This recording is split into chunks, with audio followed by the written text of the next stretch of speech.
Sources: NBA interviews Leonard advisor in Aspiration case. Open extended reactions. LA Clippers star Kawhi Leonard and his uncle and business advisor Dennis Robertson have been interviewed by NBA investigators amid the league's probe into allegations that the team circumvented the salary cap to compensate Leonard, according to multiple sources with direct knowledge of the investigation. Clippers owner Steve Ballmer and other team executives have also sat for interviews.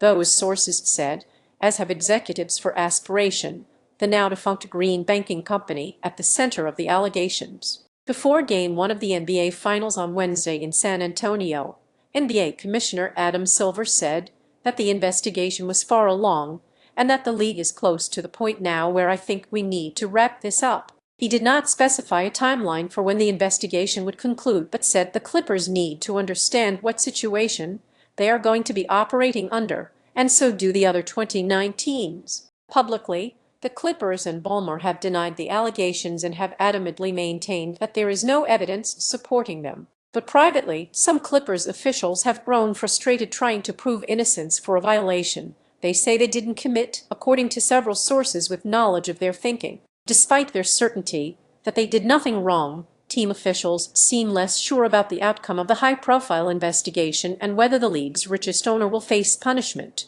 the sources said. ESPN spoke to people in and around the NBA about the investigation's possible outcomes. Though it's unclear what the probe has uncovered about the allegations of salary cap circumvention, some results could prompt pushback from the team, the National Basketball Players Association, or other owners. The NBA launched its investigation last September following a series of podcasts from former ESPN contributor Pablo Tarrer, who cited internal documents that showed Ballmer invested $50 million in Aspiration through his personal LLC in September 2021. That month, the Clippers also signed a $300 million deal with Aspiration, making the company the first founding partner of the Intuit Dome. 6 months later, Aspiration signed its $28 million endorsement deal with Leonard. An unnamed employee who purportedly worked for the banking company told Tarrer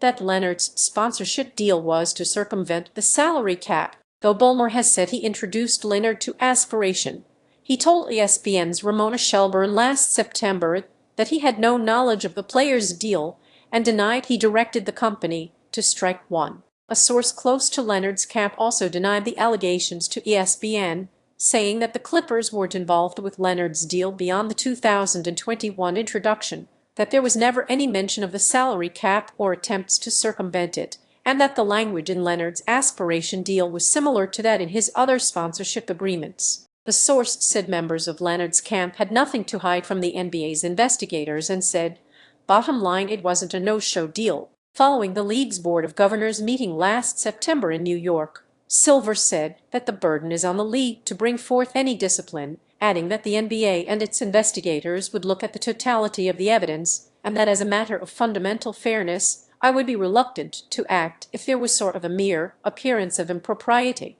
Under the rules of the NBA's 2023 collective bargaining agreement, teams can be punished for circumventing the league's salary cap. Penalties include fines up to $7.5 million, direct forfeiture of draft picks, voiding any player contract, and a suspension of up to a year for any team personnel found to have engaged in such a violation. Outside of punishment for salary cap circumvention, it's unclear what penalties the team could face, and multiple sources with knowledge of the process and with the NBPA thinking suggested that some lesser charges pose complications. Punishing the team for not knowing enough about Leonard's sponsorship deal with Aspiration, for instance, would be challenging, some of these sources said, because NBA teams are not allowed to be involved in or have knowledge of such agreements outside of the team, per the NBA's operations manual. Two sources with knowledge of the Players Association's thinking said that if the team were to be punished in such a way, the NBPA would likely push back. The NBPA would and should lose its mind over that, one of those sources said. Punishing the team for a conflict of interest, that is, having a sponsorship deal with a company that separately engaged in a sponsorship deal with a player, is also challenging, the sources with knowledge of the process said. One called it a slippery slope, as there are other examples of teams and players across the league having separate sponsorship deals with the same company.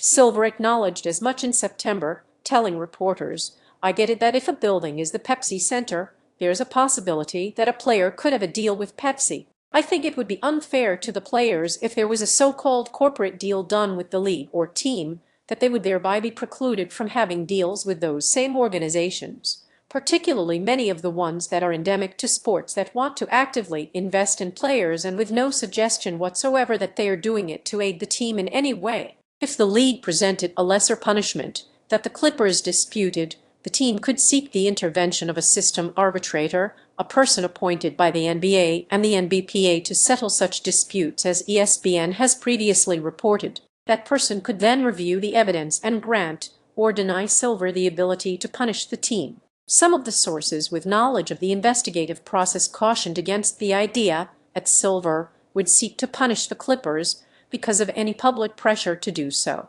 Rather, they said that the most important people Silver must address are the other 29 NBA owners, and that however the matter unfolds, the commissioner will be required to explain the results to rival owners in a way they consider fair. Two of the sources said that if Silver tried to administer punishment to the Clippers without clear evidence of guilt, other teams and owners could consider a worrying precedent. "I respect Adam, and I don't think he's stupid," said one of the sources, who has worked closely with Silver through the years. "If Wachtel delivers the report that says, well, we don't have it, I don't think Adam is going to push it further," the source added, referring to the law firm hired to lead the probe. On Wednesday, Silver addressed public perception regarding the investigation. "I certainly hear and read things all the time about the perception of what really happened or didn't happen here, and I think my only reaction is, I wouldn't be doing my job if ultimately I'd issued a determination based on perception," Silver said. "My job is to follow the facts. What essentially happens here is that the factual report,